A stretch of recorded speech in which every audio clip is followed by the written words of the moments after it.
Hey everyone, we were looking for an affordable bed liner for our new to us, used 2018 GMC 1500 Sierra truck. Took us about 20 minutes, maybe, to put this liner in. First piece snapped in quick and easy in the back. Side panels went up.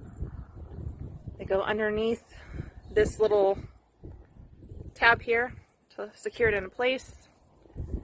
There's little tabs that you need to put in right here. You just push them in pretty quick and easy. They snap in. Bed liner. Took two of us just to lift it up and put it in to make it a little easier. Slides into little grooves down in here. Tailgate already had pre-drilled holes. All you needed to do is take out the screws that were in there already with a Torx bit, and then we put in the long screws that were included in the kit.